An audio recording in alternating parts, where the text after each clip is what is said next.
Mayco's Cobblestone is a speciality glaze which gives us a textured finish. It's available in black and white, but you're not just limited by the colour that you have in the jar. It is possible to colour and tint it. It is a non-toxic product and it is a food safe product. However, it wouldn't be classed as a dinnerware safe item because it is a textured surface, and the texture and crackle that's created by the glaze means that bacteria could be harboured within that texture, so it's not a suitable surface for your dinnerware items. It's important that you apply the cobblestone over a gloss glaze, so that means apply it over a stroke and coat, a foundation, an element glaze, or even a jungle gem.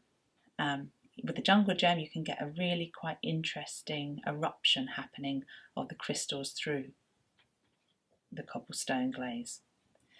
So you would apply your base glaze in a 3-coat glaze application, and then with your chosen cobblestone you do your design work over the top. Now you can apply your cobblestone in a 1-coat application. However, you're probably better with a 2-coat application. The product in the bottle is a little bit runny sometimes, so with a brand new bottle you'll see a clear liquid on the top of the bottle, and what you can do is you can just tip that off before mixing your cobblestone glaze well. Give it a good mix, especially if you've got a pint of it. Especially if you've got the pint-sized bottle, you might need a brush hand or a stick to get down there and give it a good shake. So this piece here would have been decorated with stroke and coat colours, ensuring that we have a 3-coat application of all the colours, design traced on, and then that would be 2 coats of the black cobblestone just filled in to the design area. So we have the silhouette of the design based on that lovely bright background. There is no clear glaze required because the stroke and coat, when applied in 3 coats, will give you a gloss finish, and the cobblestone itself doesn't need any clear glaze. However, if we were to paint over the black cobblestone with 1 coat of tuxedo stroke and coat black, it means that the edges of the cobblestone will be nice and rounded, which is exactly what we like. And it helps prevent the cobblestone from curling up a little too much. The same technique has been done on this beautiful piece here. You can see a little bit of the texture that has been created. This was done with exactly the same procedure, stroke and coat background, or equally well could have been foundations, silk screen the design on using the Mayco silk screens, and then just block filled the design in with the black cobblestone. And then to have a nice rounded finish, we put a coat of the tuxedo over the top. Now, depending on your application of cobblestone will depend on the size of the crackles. So if you have a heavy application, like on this piece here, you're going to get big crackles. So this is what it looks like before it goes into the kiln. You might be able to see some big crackles there. So that sort of application, we would be looking at getting, big crackles like this. On our unfired piece here, you might be able to see a finer crack, and this is where our application has been a little bit lighter, so we got a finer crackle on the piece. And what we're going to see on our final finished piece is a finish more like this piece here. On this particular project, the whole piece has been base coated with a white foundation in 3 coats. Stroke and coat has been applied to the fleece area. We've got pink stroke and coat to the fleece area, and then 2 coats of black cobblestone over the top. Background filled in with various stroke and coat and other glazes. 1 coat of black tuxedo over the top to give us a nice feeling, a nice soft feeling to the finish. And then no clear glaze required, fired to a cone 0.6. So before it's fired, you can't always see the cracks. This one is just starting to crack in the white fleece area. So you can't see it. This was painted maybe in the last 30 minutes. And you can only just see the fine cracks happening. Now if I touch those areas, I'm going to knock the cobblestone off, and the cobblestone, it's cracked in a certain pattern, so you just want to leave it alone. If you get your cobblestone application too heavy, that could cause it to crack and curl back. This cobblestone's been applied quite heavily, but it's got a good base glaze underneath it. It's got 3 coats of foundation underneath it, and it's got 2 coats of the white cobblestone on top, and then 1 coat of cottontail over the top of just the cobblestone area. And it's cracking up and drying really quite nicely, and we can see some big crackles developing there. On this sample here, we have used Stroke and Coat as our base, and we have got 1 coat of the white cobblestone in this area, 2 coats of the white cobblestone here, 3 and 4 coats. And what we're trying to show you here is that if we put nothing on top of the white cobblestone, this is the effect that we get. And the edges are a little bit sharp in this area.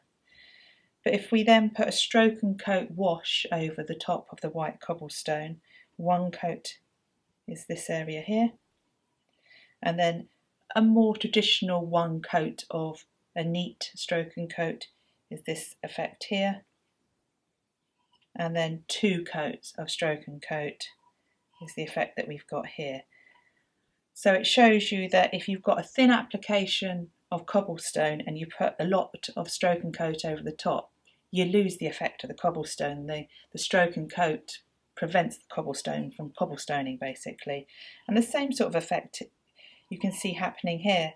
If you have too much Stroke and Coat on top of your white cobblestone, even though it would cobblestone and crack up nicely up here, if you put too much Stroke and Coat over the top, it's going to stop the reaction happening, the crackle happening. So you need to think about your project, how you want the project to look.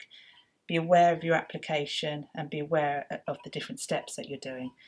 This tile has Stroke and Coat as the base colour.